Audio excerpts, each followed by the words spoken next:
Om Om Makrodunda Vakradutta Mahakaya Mahakaya Surya Koti Suryakoti Samaprabha Samaprabha Nirvignam Guru Me Deva Nirvigneva Sarvakaryeshu Sarvakaryeshu Sarvada Sarvada Saraswati Saraswati Namastabhyam Namastu Varade Varade Kamarupini Kamarupini Vidya Vidyarambham Karishyami Karishyami Siddhir Bhavatu Siddhirabhavatu Me Me Sada Sada Gurur Guru Brahma Brahma Gurur Guru Vishnu Vishnu Gurur Guru Devo Deva Maheshwaraha Maheshwara Guru Guru Sakshat Param Sakshat Param Brahma Brahma Tasmai Shri Tasmai Shri Gurave Gurave Namaha Namaha Apar Karuna Sindhum Sindhum Jnanadam Jnanam Shantarupinam Shantarupinam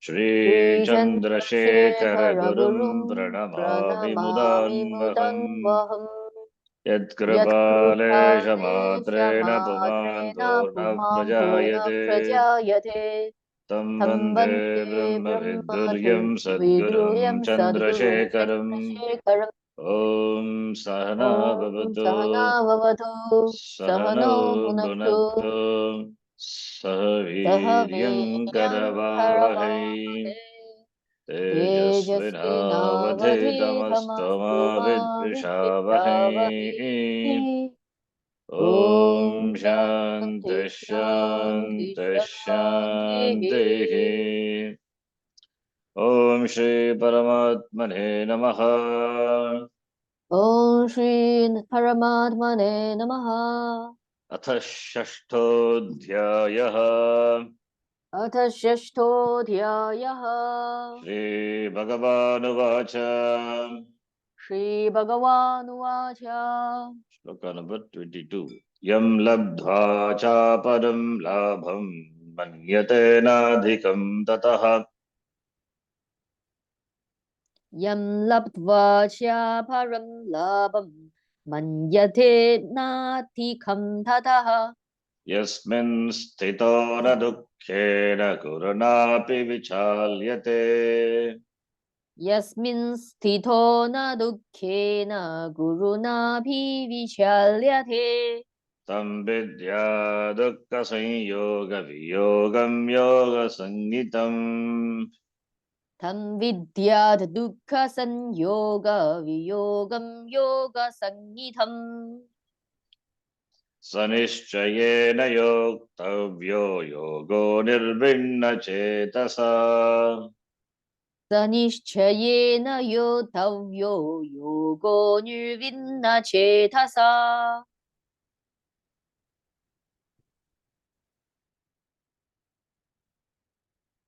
दुःख संयोग वियोगः योगः इति उच्यते. So anatma is dukkha, therefore anatma sanyoga is dukkha sanyoga, which is pain. Therefore dissociation from anatma. How do you dissociate from anatma? Sharira manasangata is anatma. How do you dissociate from Sarira Manasangata, the mind, the thoughts? That is, you cannot dissociate your own body, mind, senses, sense complex. Like in the Nirvana Shatkum or Dashashloki, Na Shariram, it's all these are negated, Na Indriyani. So that dissociation, but it is, Na Indriyani means, Indriyanis are me, but I am not Indriya. Shariram is me, but I am not the Sharira. That is understanding that Anatma is Atma, but Atma is not Anatma. So the knowledge of oneself removes the reality which is given to Anatma, by which the Sanyoga with Anatma, Sanyoga with Dukkha is cognitively, it is removed. Not physically, cannot possible. Anatma can never exist apart from Atma. Therefore, dissociation from Anatma means dissociate the knowledge. By knowledge, you dissociate from the notion that I am so and so, this body, mind, sense complex. That is the thing we are discussing now. Therefore, what is there is only Atma. When Atma alone is there, what is Anatma? Unfortunately or fortunately, Anatma alone, Anatma is never separate from Atma at any time. Anatma cannot exist independently. Therefore, it is never separate from Atma. Therefore, Anatma is Mithya. It has got only empirical reality. So therefore, what is there is only Atma. So, what if only Atma is there, how can there be association of Atma with Anatma? Or association of Anatma with Atma? That is also Mithya. So, understanding Mithya, therefore, knowledge, knowing Atma as it is, makes oneself free from Dukkha Sanyoga. Anatma is reduced to Atma. So, therefore, Atma alone is. Therefore, there is only Atma. When Atma alone is, there is Dukkha.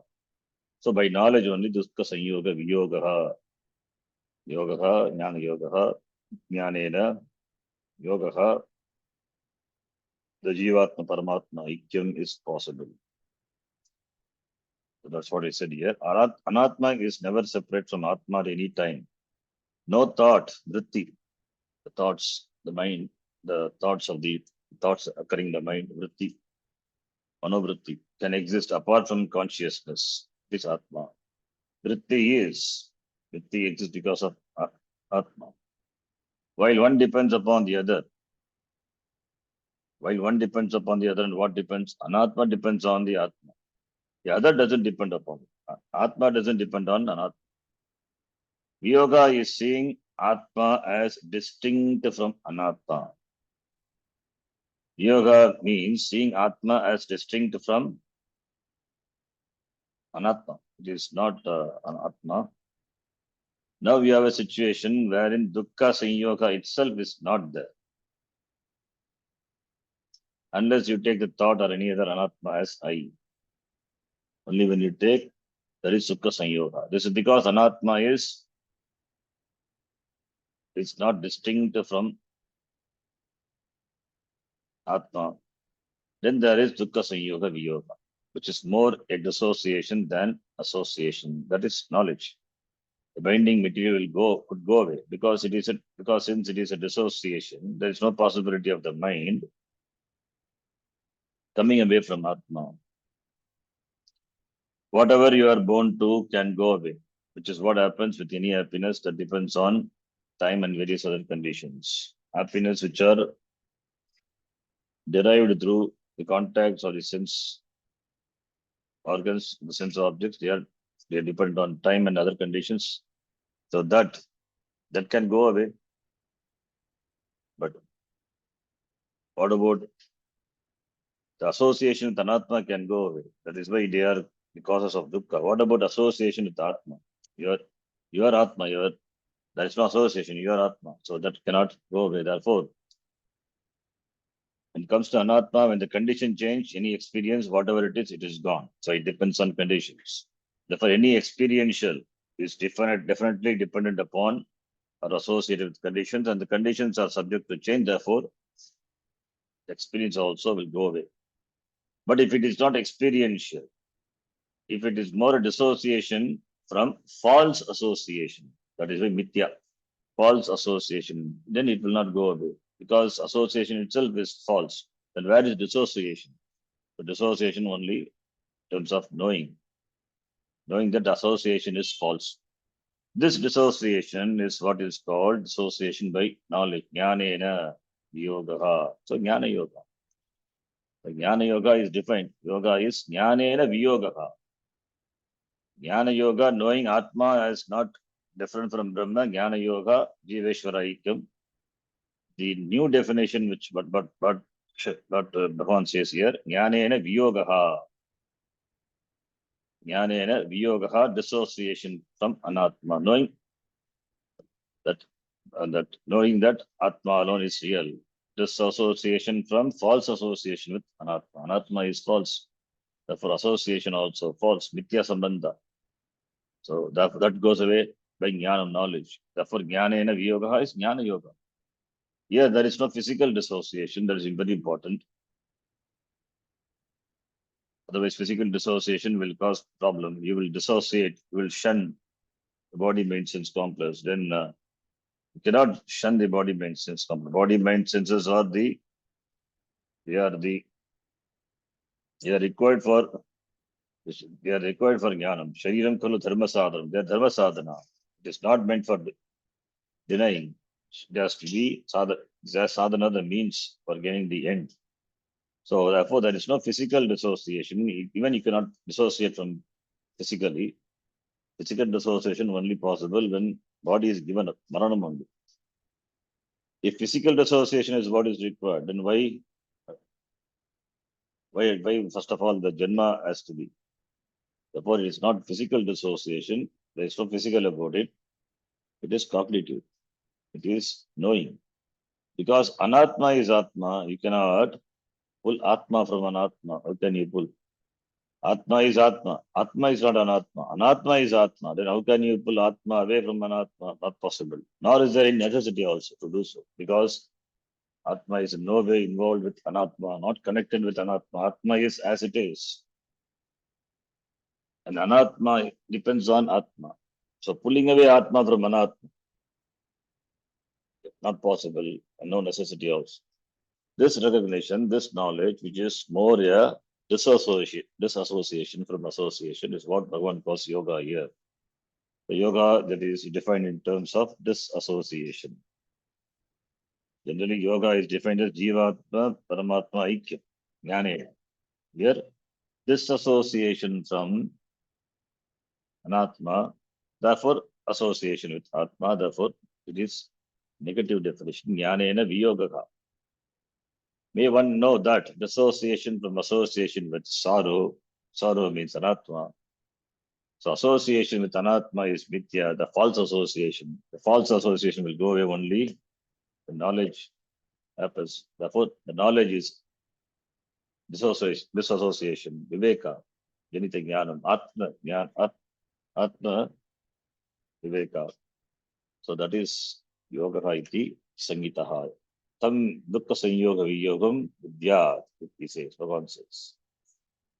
Therefore, the binding factor is ajnanam. So what binds the person is ajnanam. So because of ajnanam only there is association with anatma, therefore ajnanashena, this false association will go away. Therefore, there is cognitive dissociation from anatma. That is what we call yoga, jnana yoga, moksha iti. Jnana yoga, moksha. If an association with someone or something is a legal association, then you can only become dissociated from it legally, like in marriage. If the association is physical, then dissociation also will be physical. If two physical objects are brought together and they can be separated by removing whatever binding factor that close the physical distance between them in the first place. Here, the binding factor between Atma and Anatma is avidya. Anatma is second to be Atma, therefore avidya. The binding factor being avidya, which removes the association, is vidya, knowledge. The yoga, dukkha, sanyoga, viyoga, from which there is no question of loss, beyond which there is nothing greater,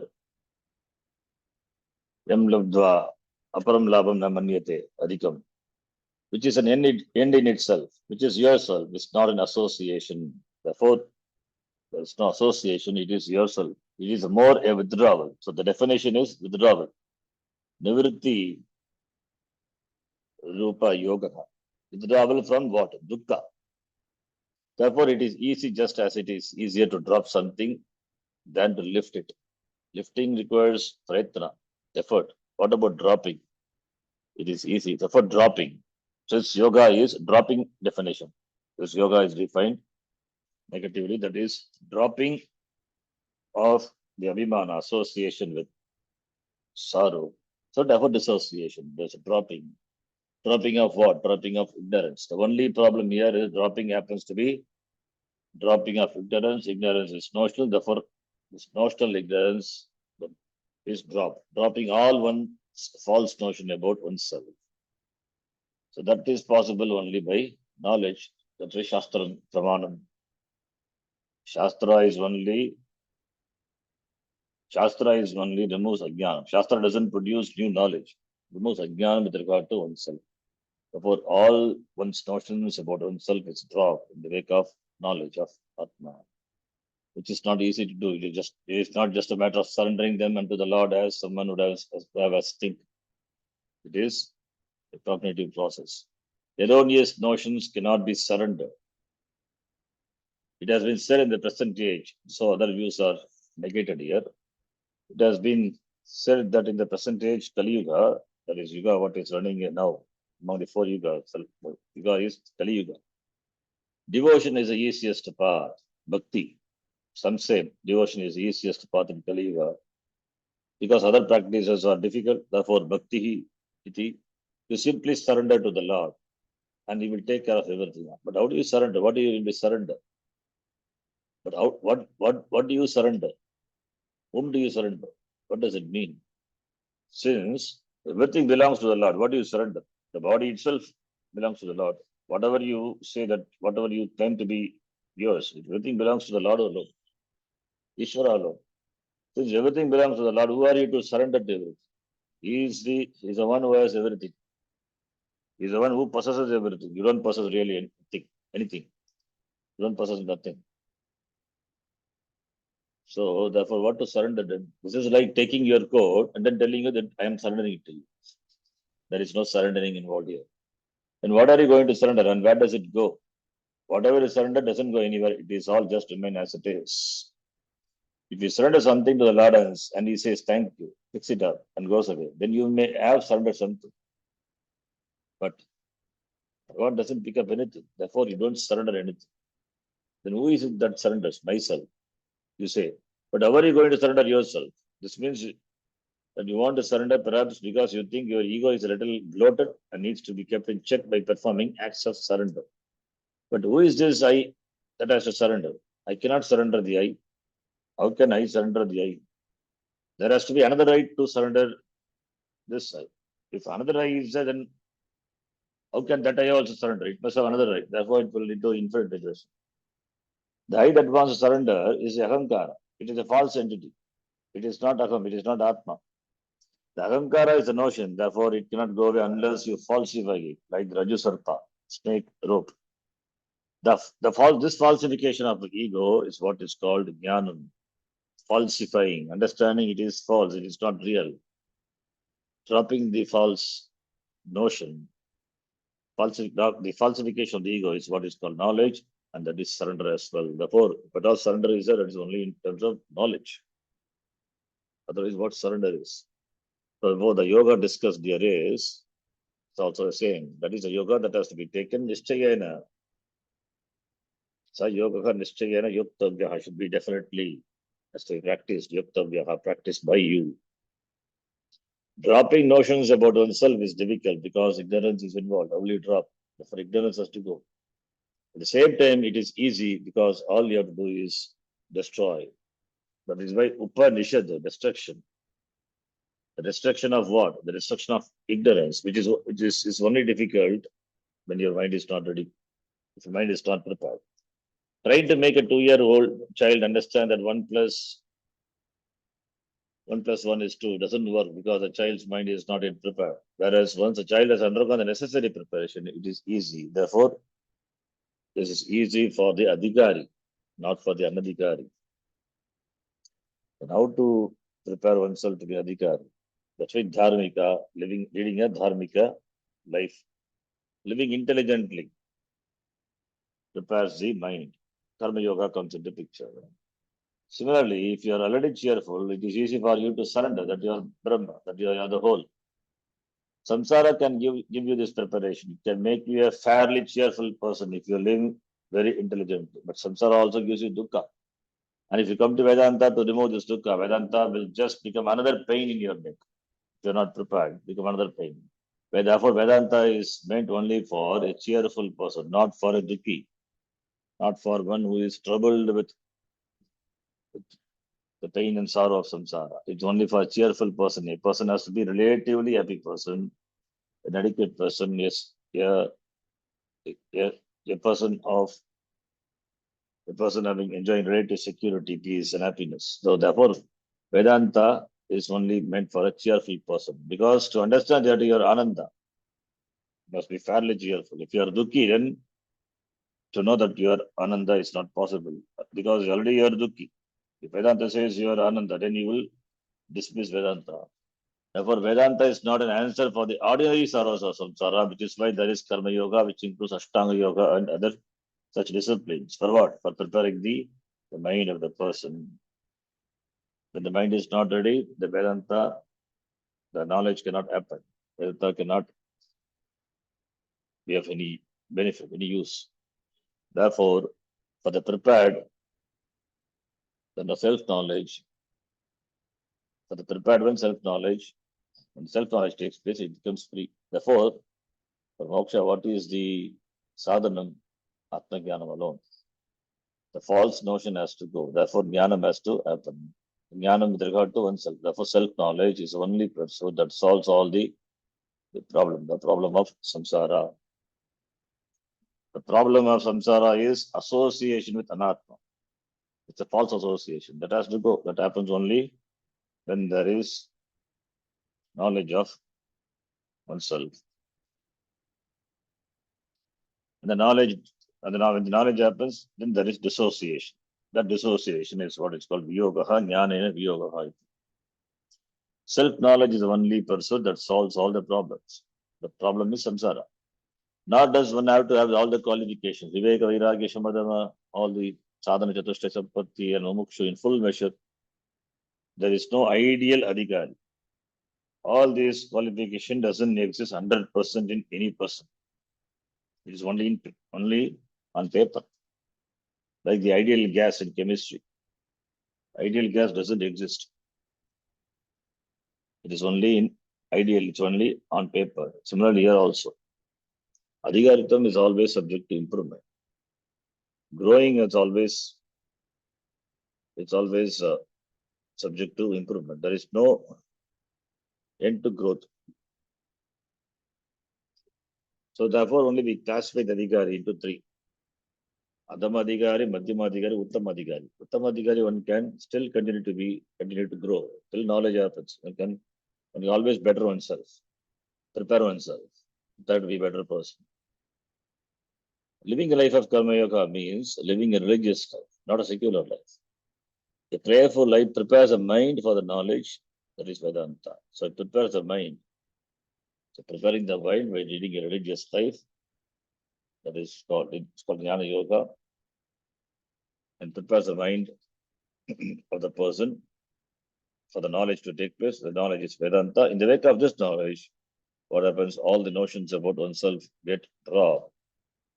That is disassociation with association get dropped. Therefore, it is easy and it is difficult also. Why it is easy? Because just dropping the notion. Why it is difficult? Because it is just dropping the notion, therefore difficult. Because it is not physical dropping, knowledge is involved, therefore it is difficult also. Easy as well as difficult. And it has to be done. Yoktavyaha, practice. If it is difficult, you better go for it because there is nothing more appealing, more inspiring than this pursuit. Therefore, you go for it. And if it is easy, where is the difficulty? Go for it also. That's something more attractive, more purposeful, because the whole pursuit is for me. And that is the only thing which can solve the problem. How does this knowledge take place? Nishchayena yuktavyaha, by understanding what is real and unreal, that is viveka. By knowing with certainty that this clarity is to be gained by me, viveka, discrimination. Further, Bhagavan says, anirvinna chetasa, and has to be self-inspired by the mind that is not dejected. Chetas is antakarana mind. By the mind which is not dejected, frustrated, or tired, anirvinna. By the mind which is not different, or afflicted, or discouraged. Can you understand all this without becoming discouraged? Of course you can, because it is more a dissociation, yoga from sorrow. And therefore there is nothing to discourage you on any score. There is nothing greater either. So what is that to be discouraged about? Even if it were discouraging, there is nothing else available. What are you going to do? This is only me. Thus, without being discouraged, Anirvinna Chetasa, and having clarity with a singleness of purpose, Nishchayena, Purushartha Nishchaya, Nishchayena, Purushartha Nishchaya walks in now. Having clarity with regard to what is to be gained, what is worth gaining in life. Purushartha Nishchaya. Nishchayena, conclusively, decisively, with the singleness of purpose. This yoga must be yoktavyaha, must be practiced by you. Tavyaha. Tavyaha, it is order. Tavyaha by you for gaining moksha. In fact, we are always trying to get rid of sorrow, to drop dukkha sanyoga. But in the process, we pick up on other things. Therefore, dukkha sanyoga happening, dukkha viyoga happening one place, and dukkha sanyoga also happening another place. So we are constantly searching for dukkha sanyoga viyoga.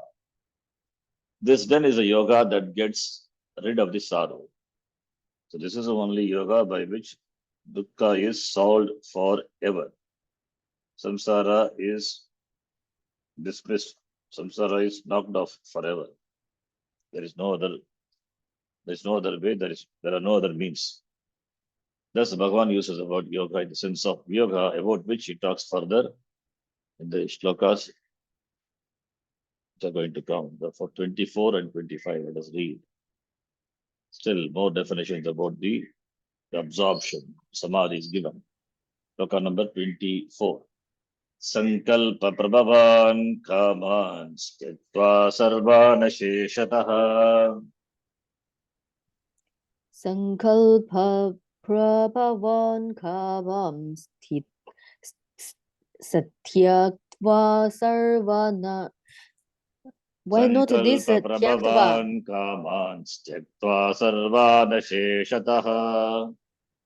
Sankalpa prabhavan kaman tyaktva sarvana sheshataha. Yes, Sandhi is when you split, it becomes a kamaha and tyakta sarva. Manasaivendriya graham niyamya samantataha. Manasevendriya gramam viniyamya samantataha. Shanai shanair parame dudhya dhriti grihitaya. Shanai shanai ruparamed buddhya druti gruhitaya. Atma samstam manakritva na kinchidapi chintayet. Atma samstham mana krutva na kinchitapi chintayet. Yes. Further, the samadhi abhyasa, nididhyasanam is further defined. All these are various perspectives of the samadhi abhyasa. So here it is said 24th shloka, where it is sankalpa prabhavan kaman tyakta giving up. Sankalpa prabhavan kaman, the kama which are born of sankalpa. Sankalpa, kama begins with sankalpa. Kama beginning with the sankalpa, the thought. So sankalpa prabhavan kaman tyakta, giving up completely all the kamas, desires which are born of sankalpa, the thoughts, the initial thought, or thought which arises about the kama vishaya.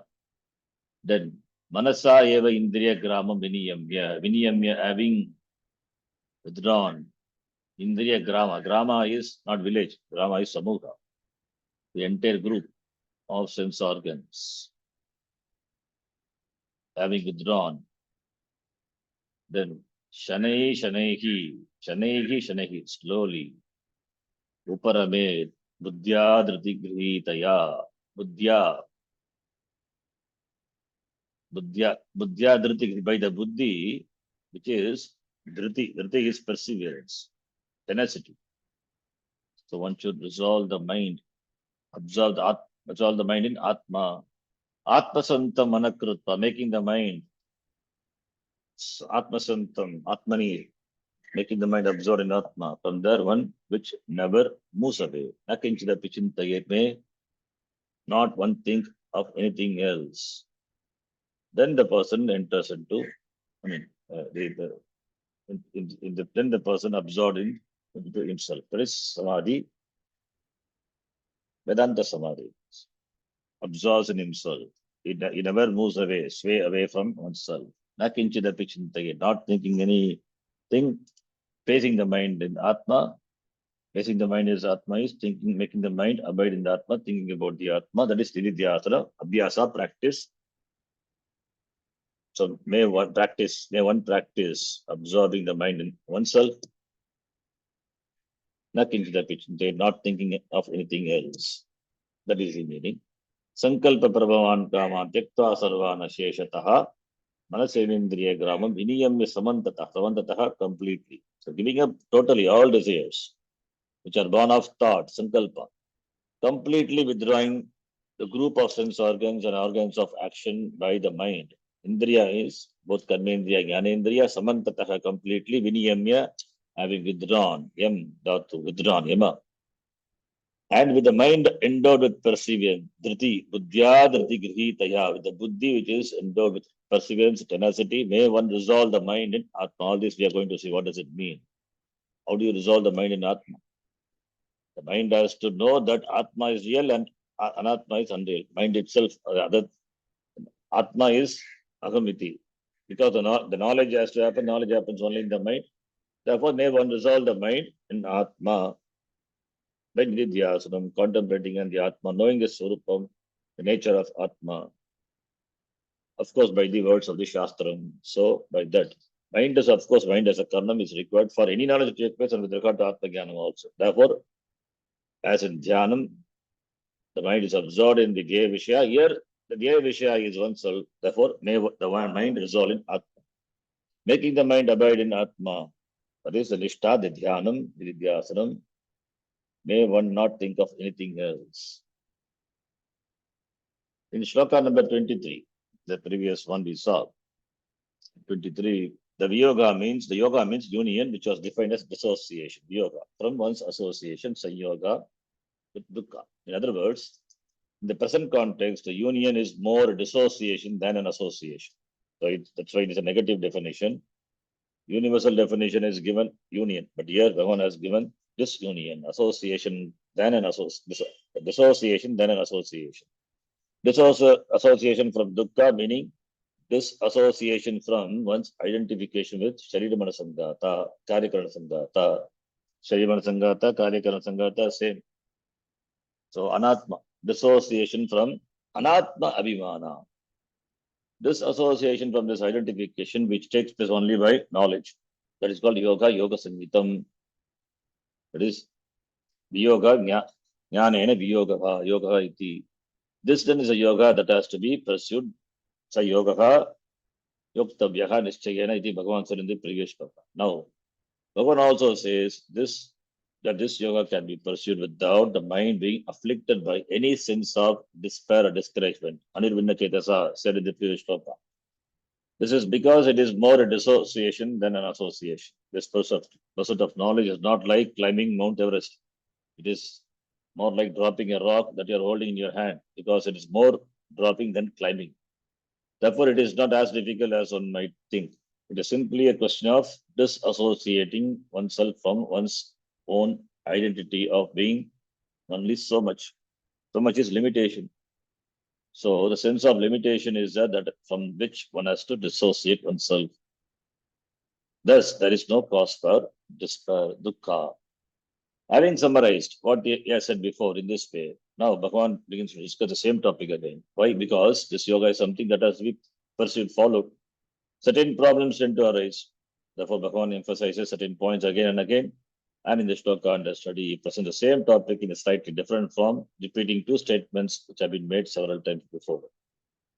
Yes, the two statements, that is Sankalpa Pravan Kaman, not only here, the second chapter also it is said. So all these they are repeated. So that the next heading is the basis of all desires. I think we'll read this next class. Let's stop here. Om Purnamadah Purnamidam Purnat Purnamudachyate Purnasya Purnamadaya Purnamevavashishyate. पूर्णमेवावशिष्यते Om Shanti Shanti Shanti. Harihi Om Shri Guru ॐ Bhyo श्रीगुरुभ्यो Namaha. नमः Harihi हरिः Om. ओम् धन्यवादः Dhanyavada.